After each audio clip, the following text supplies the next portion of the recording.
तो यार welcome to another episode of Ask Nerd, जहां आपके क्वेश्चंस मैं डिस्कस करता हूं। एंड आज का सबसे पहला क्वेश्चन है अर्पण का। इनका पूछना है कि अगर सीक्रेट वॉर्स में ओजी अवेंजर्स नहीं रहेंगे, जैसे कि iron man, captain America, black window, तो क्या आप वो स्टोरी लाइन देखना चाहोगे? तो यार देखो, मेरा पर्सनल चॉइस यही है कि हाँ, मैं तो देखूंगा ही। हाँ, ये है कि मे बी पहले वाला इम्पैक्ट जो अवेंजर्स की मूवी से आता था, वैसा यहाँ अभी आप लोग को फील नहीं हो रहा होगा, क्योंकि ओरिजिनल 6 अवेंजर्स को हम लोगों ने स्टार्टिंग से देखा है एंड उनकी फीलिंग ही कुछ और है। लेकिन देखो, सीक्रेट वॉर्स की जो स्टोरी लाइन है, इसके जो इवेंट्स हैं, वो फॉर श्योर एंड गेम के इवेंट से भी बहुत बड़े हैं। एटलीस्ट कॉमिक बुक्स में तो ये बहुत ही ज्यादा पॉपुलर स्टोरी लाइन है, जिसके सामने एंड गेम भी छोटा सा फील होता है। देखो, अगर इसको मैं सिंपल में समझाऊं तो एंड गेम में सबने अवेंजर्स वर्सेस थैनोस देखा है, लेकिन सीक्रेट वॉर्स की स्टोरी लाइन में सबको अवेंजर्स वर्सेस अवेंजर्स देखने को मिलेगा।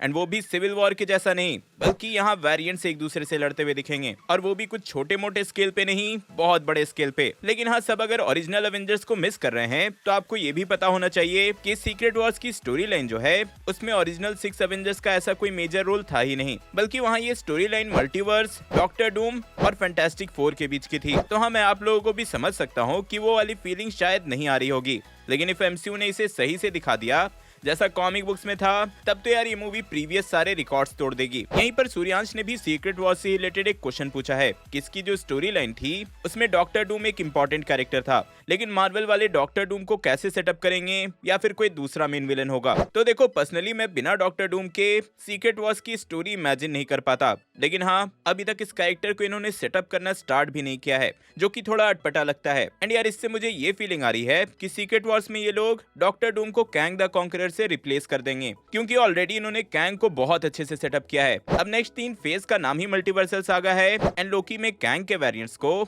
इन्होंने मल्टीवर्स से कनेक्ट भी कर दिया है। एंड फिर ऊपर से एंटमैन 3 का भी मेन विलन यही है, इसकी अवेंजर्स कैंग डायनेस्टी भी आने वाली है, तो फॉर श्योर ये लोग सीक्रेट वॉर्स में भी कैंग द कॉन्करर को ही रखेंगे। एंड मे बी फ्यूचर के लिए में थोड़ा सा हिंट डॉक्टर डूम का भी ये लोग रेगुलरली देते रहे। मुझे तो लग रहा है डॉक्टर डूम को इन्होंने फ्यूचर के लिए बचा के रखा है। अब इसके बाद वेरिएंट से रिलेटेड क्वेश्चन पूछा है अमित ने कि भाई, नो वे होम में स्पाइडरमैन के जो वेरिएंट्स थे वो सब दिखने में अलग अलग थे, एंड वहीं डॉक्टर स्ट्रेंज के जो वेरिएंट्स थे वो सब दिखने में सेम थे। और यार, इसी क्वेश्चन से ये पता चल गया कि भाई कुछ सीरीज लोग स्किप कर रहे हैं, क्योंकि इफ अमित ने लोकी की सीरीज देखी होती तो उसको ये डॉट होता ही नहीं। लोकी में क्लियरली एस्टैब्लिश कर दिया गया था कि मल्टीवर्स में हर एक कैरेक्टर्स के इनफिनाइट वेरिएंट्स हैं। कुछ वेरिएंट्स सेम दिखते हैं, कुछ वेरिएंट्स अलग दिखते हैं, एंड कुछ वेरिएंट्स तो यार इवन जानवर भी हैं। तो लोकी में हर तरह के वेरिएंट्स दिखा दिए गए हैं। अब नो वे होम में सारे डिफरेंट दिखने वाले वेरिएंट्स हैं, तो इसका मतलब ये नहीं है कि सेम दिखने वाले वेरिएंट्स नहीं होते, उन्हें बस इस मूवी में दिखाया नहीं गया है। भाई, कॉमिक बुक में स्पाइडर हैम भी था, and same for doctor strange. Movie में सेम दिखने वाले वेरिएंट्स दिखा दिए गए, तो इसका मतलब ये नहीं है कि डिफरेंट दिखने वाले वेरिएंट्स एग्जिस्ट ही नहीं करते। नेक्स्ट क्वेश्चन पूछा है रवि ने कि क्रिश के पावर्स को मैं कैसे डिफाइन करता हूँ, क्योंकि पार्ट 1 से पार्ट 3 तक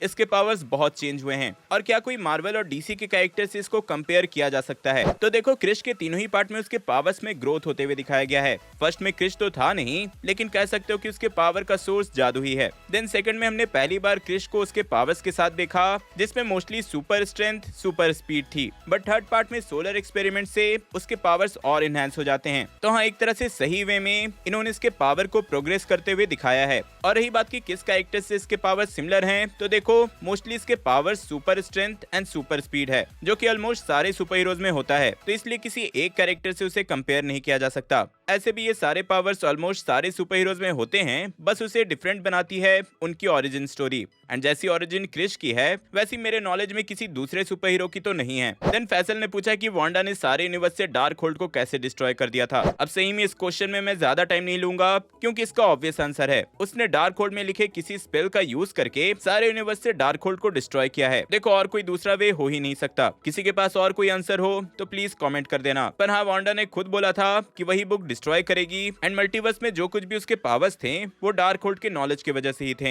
यहाँ फिर आदर्श ने पूछा है कि इन्फिनिटी वॉर के स्क्रिप्ट में क्लियरली मेंशन था कि वॉन्ग स्नैप हो गया है, तो फिर वो सॉर्सरर सुप्रीम बना कैसे? एंड इसका भी आंसर सिंपल है, जो कुछ भी एमसीयू के मूवीज में नहीं दिखाया जाता है, इनके ऑफिशियल प्रील्यूड या रिलेटेड कॉमिक्स में नहीं दिखाया जाता है, वो सब इसके स्टोरी का कैनन नहीं होता। इन्फिनिटी वॉर की जो स्क्रिप्ट को रिलीज किया गया था, हाँ, उसमें वॉन्ग स्नैप हो गया था, लेकिन देखो, ये भी सोचो कि वो स्क्रिप्ट बस एजुकेशनल पर्पस के लिए, स्पेशली फॉर फिल्म मेकर्स के लिए रिलीज किया गया था।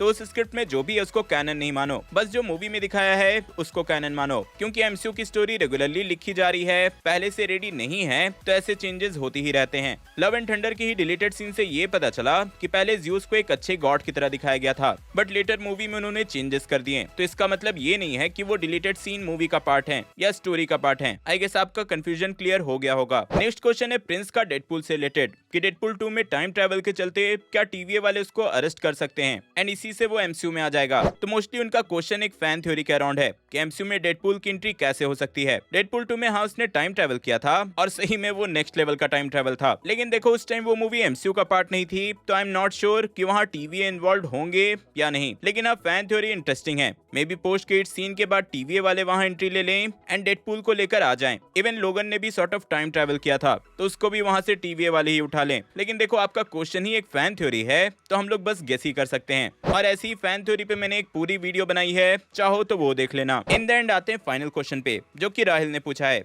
कि आखिर एंड गेम में थैनोस पास्ट से प्रेजेंट में कैसे आ गया जबकि नेबुला के पास लिमिटेड पिम पार्टिकल्स थे। तो देखो इसका आंसर ऑफिशियली खुद जो रूसो ने दे दिया था एंड गेम के बाद ही, जहां उन्होंने रिवील किया कि हाँ थैनोस के पास लिमिटेड पिम पार्टिकल्स थे, लेकिन थैनोस के पास इबोनी मॉ भी था जो कि एक जीनियस है। इवन थैनोस खुद भी किसी जीनियस से कम नहीं है एंड उन दोनों ने ही मिलकर नेबुला से मिले पिम पार्टिकल को रिवर्स इंजीनियर करके बहुत सारे पिम पार्टिकल्स बना लिए, जिससे उनके पास पिम पार्टिकल्स की कोई कमी नहीं थी, और इसी का यूज करके पूरी की पूरी आर्मी प्रेजेंट में आ गई थी। हाँ कह सकते हो कि ये उनका लेजी एक्सप्लेनेशन है, बट यही ऑफिशियल आंसर है। तो यार ये था आस्कनेट का एपिसोड 3। होप सो कि आपको अच्छा लगा होगा।